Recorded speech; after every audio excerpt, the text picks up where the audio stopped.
Hello everyone, my name's Adam Stolfo. I was what did I do on this film? I directed it, produced it, and co-wrote it, I think, from memory. So, and I'm joined here by...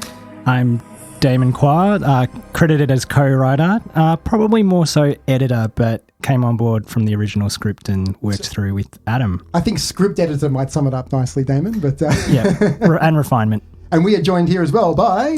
Andrew McCaskill's my name, and I was co-cameraman with a gentleman by the name of James Manderson. That's correct, yes. So I think, Andrew, you probably shot maybe, I don't know, somewhere between 50 and 70% of this film, probably. That would be a guess of mine anyway. Yeah, about 50, I reckon. So this film essentially represents the last man on earth sort of story, sort of. You wouldn't say it's the most original thing ever done. However, I still think to this day it's an original way to tell the story. Would you agree with that, Damon? I'd say the thing that interested me with the script, casting my mind back when it first was presented, was the hook or the mystery. And that's the drive of the film, of the audience going along trying to work out what's actually taking place. Yeah, and this would be the first film that I made in which people looked at it, absorbed it, and said, I think that Adam might take this filmmaking thing more seriously than we thought before. Meaning that this was the first serious film that I made, and I put my heart and soul into this thing. And although it wasn't very expensive, it represents the best that I could do, the best of my ability at the time. You know? Yeah, I remember that. I remember it was like definitely a shift of mood for you, from, the kind of action and kind of comedic things. Yes. This was definitely a very kind of almost art house type, change of shift for you. Yeah. And I think it was a lot more methodical in the approach in terms of planning and being a bit more meticulous with exactly how we're going to craft it. Yeah, exactly. And this sequence we're looking at right now, the underwater scene, was half the budget of the entire movie as well. So we got Gary Bottomley, who's an underwater photographer, and he came out for half a day with us, Damon, and shot that, 30 seconds or whatever it cut into there. Yep. Yeah. And it was non-negotiable. I know that there was lots of toing and froing, and it was, a big deal using that much of the budget for that one section. Yeah. And it was nice to have just one cast member as well for the majority of this film as well. So, but and how did you find this actress? Jean, family friend. Oh, Andrew. Yeah, family friend. The funny thing about Jean is the fact that we shot this Damon, 2003 or something, I think. Yep, 03. Jean hasn't really done anything of note since. So this film is essentially her legacy as an actress, I think. I think, like a lot of people her age at the time, I think that she really wanted to pursue something like this, and she was interested. But I don't think that she followed that calling at all after this. So it's still a good little film to have in your part of your growing up and part of your repertoire. Yeah, for sure. So this film is actually about turning off appliances, guys. It's not the first time Alaina turned something off in the film. So. That's true.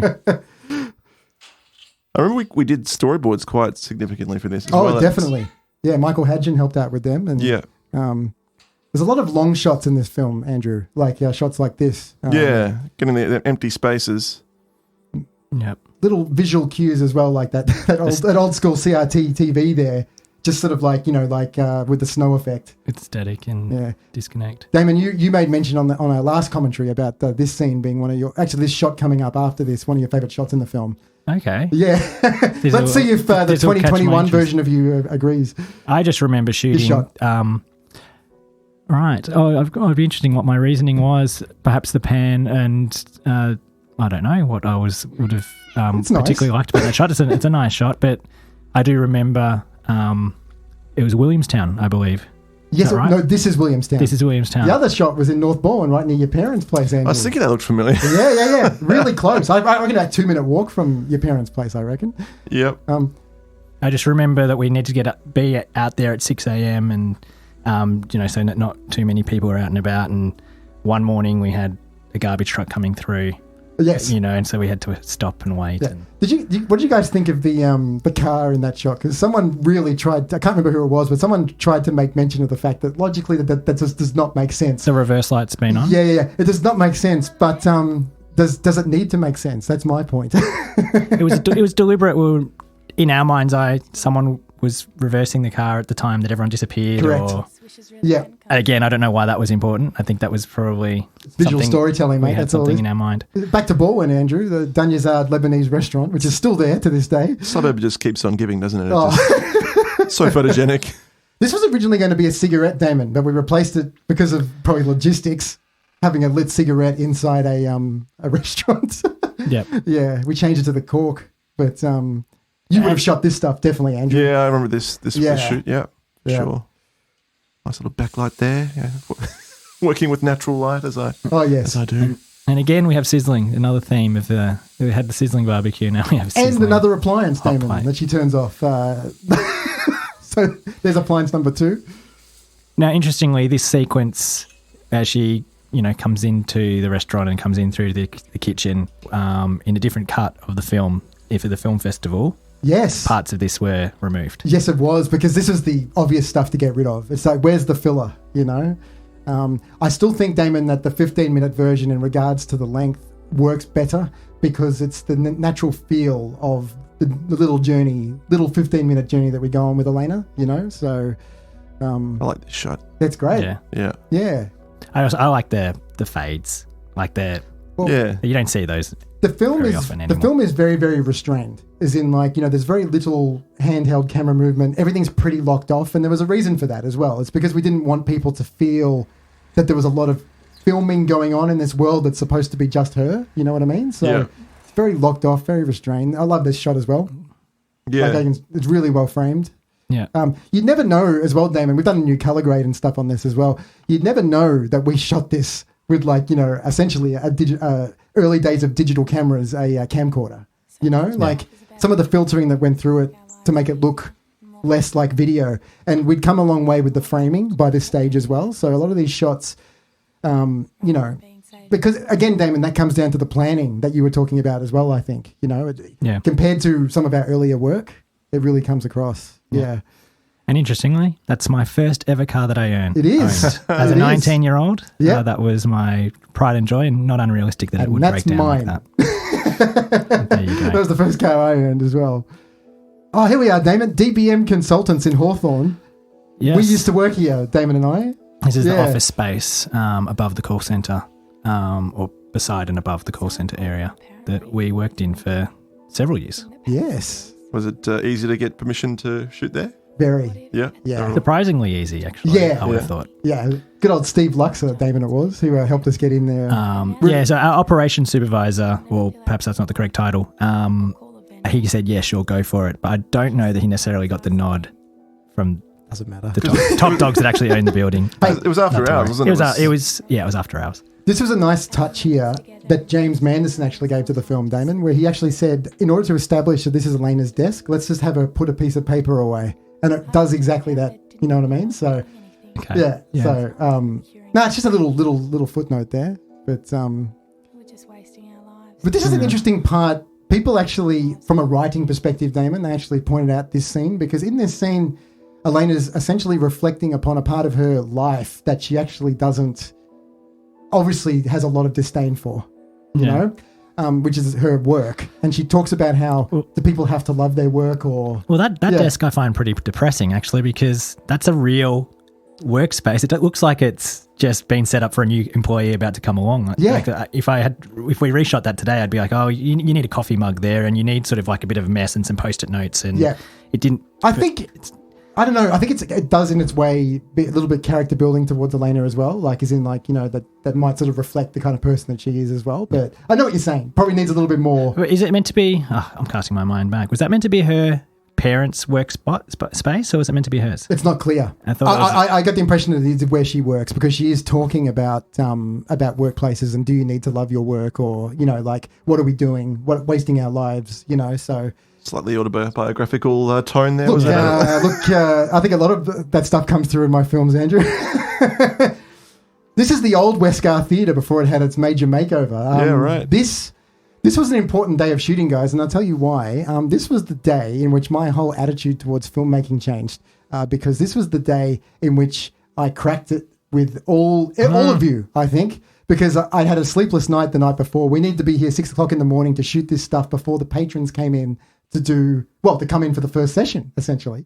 And I lost it this day, right? And I went back and I said, the shots aren't turning out good. I wasn't happy with the way that we shot it all.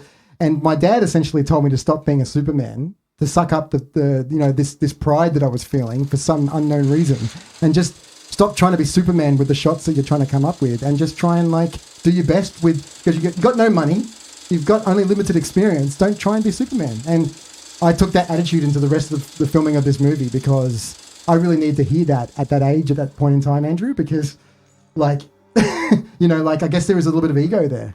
I still got the scars from when you threw the camera at my head.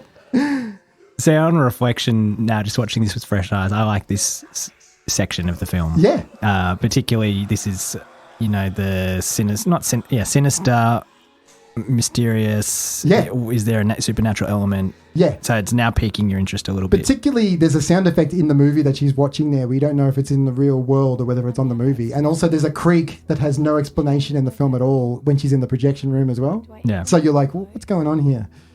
Some visual storytelling here. Also with the lighting as well, Andrew, the warmer tone to this particular scene, because she's in, I guess, the only safe space, which is her bedroom. Yeah. I think James must have shot this bit. I don't think I was there for that. It was early in the shoot. I remember that. Yeah. One of the first things we shot. Okay. Yeah, that's good. And this shot, which was used for the old DVD cover menu. design. And the DVD menu as well. This is a good shot. Yeah. It was originally going to be on top of a skyscraper, much more of a city shot as well. But when I went out here with my dad looking for locations and we came up with this, it just seemed to suit the film better. Yeah. With the city in the background and... Smoggy city. And then there's this scene, Damon. Yes, this one was discussed about being edited out.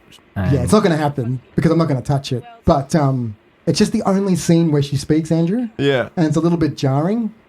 And just talking to herself, obviously. Yeah, but it doesn't really work. It's just one of the regrets I have. I do it differently now. But, we do a lot of things differently now. Yeah. I wouldn't replace this Porsche. I think that worked pretty well. Got it for like that half an hour, whatever it was, Damon. Just, shoot a couple of shots. Mm-hmm. And then, a number of people did mention about you're not really a religious guy, Stolfo. Like why are you putting a church into the end of your film here? And I was like, I really do think that religious or non-religious, whatever, if something like this did take place, I really reckon that you'd go somewhere like a church, which is why it felt appropriate. So there's probably a variety of reasons. The visuals are fantastic. It's that idea of reflecting is automatically communicated through just the first instant of seeing someone sitting in a church pew or seeing the large scale of it. I love the way that it's interpreted in films a lot of the time. Yeah, that's really nice. That kind of slow, that black hold, and then back into the screens. It sort of jars you, and so you know that you're somewhere else now. Yeah, no, it's really subtle, really good. And then there's this end, where all hell breaks loose and we get the reality of what we just watched. And it's dark, isn't it? Definitely. Yeah, I think that works pretty well. Yeah, my auntie and... They were really good. I remember their performance was great. Yeah. And this is where the music comes to the fore. Michael Osborne. Yeah, his score. Yeah, it's a very nice score. I was just appreciating that. So, Andrew, I'll just ask you in closing here, how do you read that? Do you think that the film sort of speaks for itself? Because I remember at the time there was the stubborn optimist statement. There was the people that were oh, she could be alive, or yes, is this still part of her fantasy? Does she want to be fussed over, but everything's okay? And but I think no. I think there's a fairly clear resolution to that one. Yeah. Damon, this is one. Just quickly, these end credits have actually been completely redone. They look much nicer now than they used to. Yeah. You're like, awesome. Yeah. But just one of the things I touched up, because I never liked the scroll that comes up in a sec as well. That they were terrible in the original one. Yeah. Yes. And Mr. Stolfo Sr. is doing the production design. He came in very handy, as he often does. Absolutely. Yeah. There you are, Damon, assistant director as well. Very, very well earned. Yeah, on set. Yep. Here we go. Yeah. All in the party scene. Bunch of people we know there. A lot of names from the past. I didn't see Ben Houghton. I missed him. He was in the pool. He jumped in and was swimming across. And anyway, gentlemen, thank you very much for coming along and talking about this today. It's been fantastic. No worries. Yeah, it's been good to revisit. Goes by fast, doesn't it? It does. It's called a short film for a reason. But I think over the test of time, I think it's more definitive that she came to her demise, and we'll see if anyone still disagrees with that.